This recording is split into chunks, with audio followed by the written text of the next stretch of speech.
Сука, блядь!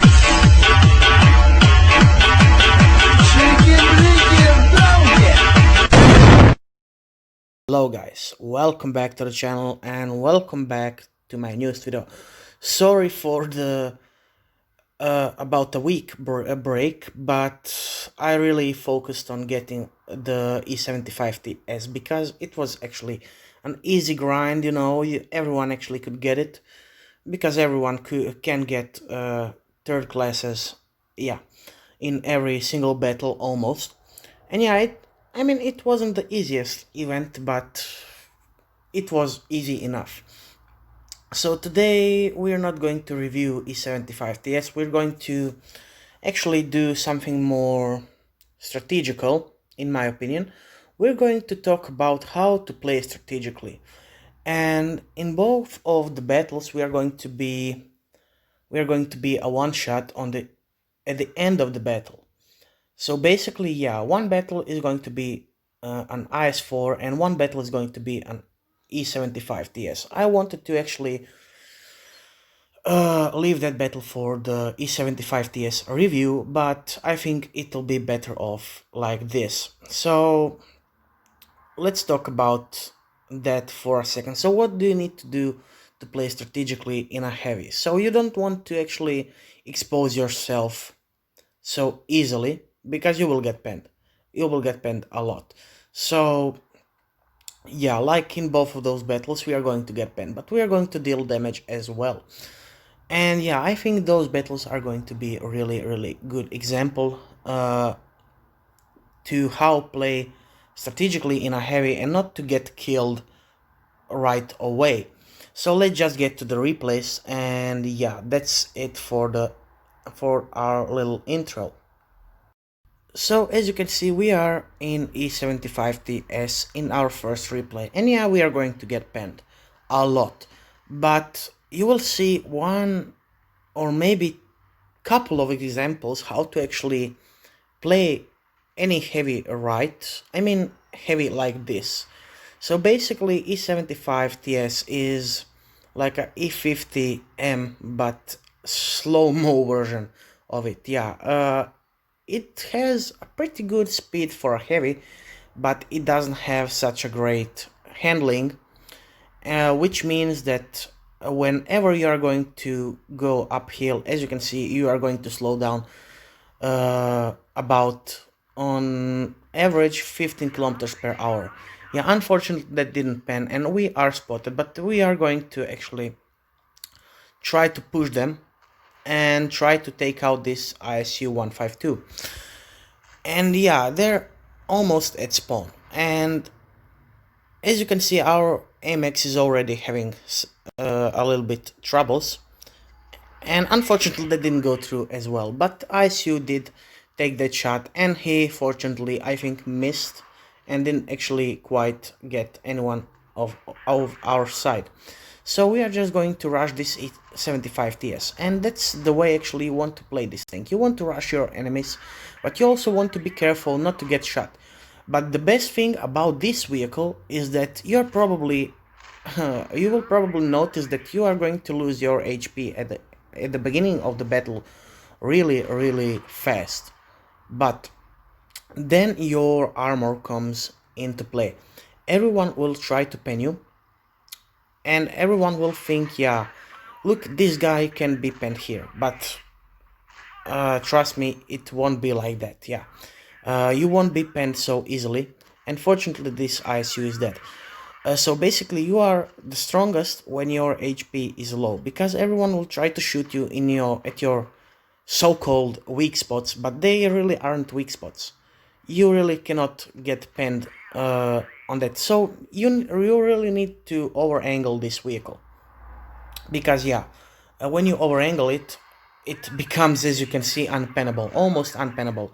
Yeah, fortunately for us, but we are going to get penned right here because I think we are getting penned on our turret or on our bottom plate. Yeah, and now we are going to get penned as well again. Okay, not, maybe not, because that's heat, as you can see, and heat cannot penetrate our side skirts. Yeah, and now we are going to push this side, so we are going to win this side, thankfully. And yeah, there's not many things that enemy team can do right now because they're 3 versus 4, and yeah, we have strong armor. And yeah, thankfully we have good reload time, good DPM, and good damage per shot. And yeah, now we are getting penned by that T28 defender. But thankfully he ain't going to destroy us. But we are going to destroy this poor tiger, just like that, because we have that accurate gun. And yeah, this isn't the strongest premium vehicle you will get, but it is certainly strong enough to actually stop the low caliber shots from getting into you. And fortunately we do destroy this challenger, and only T28 is going to be left. So basically this unfortunate Panther 2 is going to get wrecked. But fortunately we are going to bounce some shots, as you will see, because of our trollish armor. Yeah, it really has that trollish armor. Because it's a lower plate isn't that strong. I mean, it is in certain moments, but the biggest advantage. I mean, we are going to play this strategically, so we are going to cap this base, but we are going to get really close to this wall, so we can actually, yeah. So he cannot see us right away. We cannot see him as well, but we know he's going to get here. Yeah, we are just going to get here, try to cap the base, wait for our KV4 to get here. I don't know where he is. Okay, he's here. And yeah, wait for this T28 to close in. And now we don't want to get from our base just right now, because we want to bounce some shots. And this vehicle is actually really strong in hull down because of its strong turret when it's angled. And yeah, we bounce. We bounce once, and fortunately we bounce twice. As you can see, yeah, its armor is really strong when it needs to be strong. Yeah, and fortunately we get the kill because he fired at this KV4, and now we switch to APCR and he's pretty much done. So 4k damage, almost 5 kills, and that's a really good battle for this vehicle. We have really played it strategically because we needed to, and those last moments were really strategic. Now let's see another strategical game and how to actually survive that one shot as a heavy. So now let's just get to the second replay. So here we are at the vineyards, or vineyards, how you want to spell it, with our IS-4. So what's the main thing that these vehicles have in common? They are both almost super heavies. E75 is, but IS-4 it really isn't. It's more like a really strong main battle tank, and it's really fast, like a medium on the flat terrain. Yeah, it also loses speed when you go uphill, but yeah, that really isn't such important. Really important. So we are going to get spotted right here, and we are just going to cross it. We don't want to shoot at anyone just yet. We want to reset our camo so we don't get wrecked at the beginning of the battle. So yeah, we are just going to get here. We are not going to get shot at, and we are trying to spot enemies, and we did. So we spotted 2 of them. Unfortunately that shot didn't hit anyone, but yeah, we are still here, and we are still going to deal quite a lot of damage. And now we want to use this position just right. So how do we want to use this position? We want to use it like a shield. Unfortunately we are going to get shot by that WT. Yeah, I thought, maybe the T92 was shooting at me, so he cannot pen me, but unfortunately I didn't know about that WT. And we want to be careful because of that vehicle, because it has that strong heat shells, and unfortunately we do get spotted. But we are using this bush as our cover, so only when we take shot we are spotted. And yeah, we want to make it like that. We don't want to expose ourselves for any more shots. And yeah, now, did you see what I did? Basically what I did was I didn't shoot before I started to go backwards.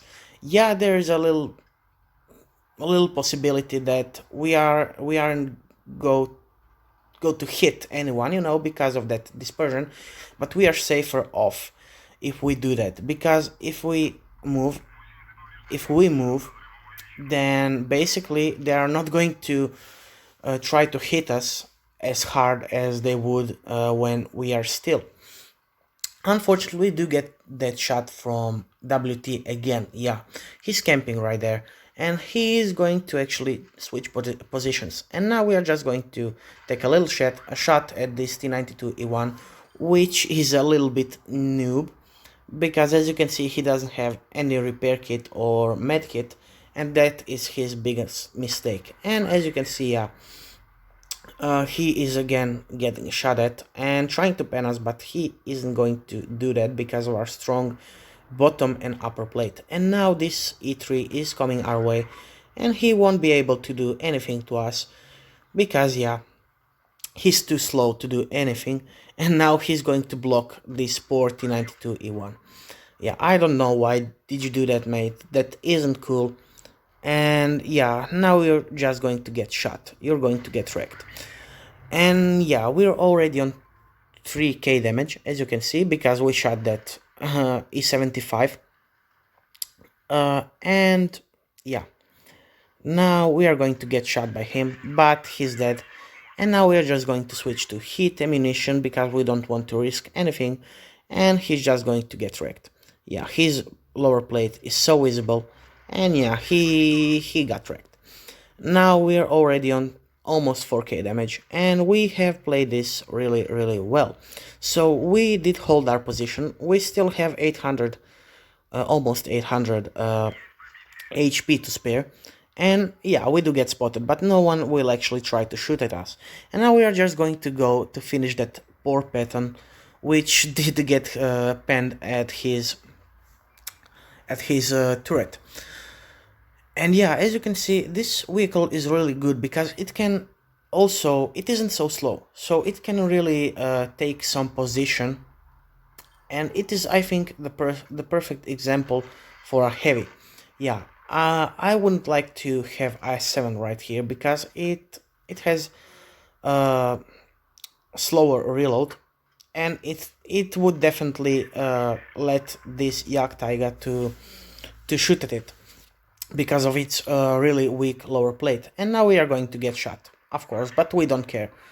We really just need to get behind this Jagdtiger, and he's done, pretty much done. Yeah, unfortunately we won't kill him. I think it would be a mastery if we did, but yeah, that's basically it for strategic gameplay. You really need to think where to go, when to go, and where to shoot and when to shoot. As you can see, we actually got 71k credits, yeah, which is actually really rare for a tier 10 battle. And yeah, I think this is one of the best heavies in the game on the tier 10 because it can really bounce anything and everything. So guys, thank you for watching. If you have any questions, leave it in the comment, and see you next time. Goodbye.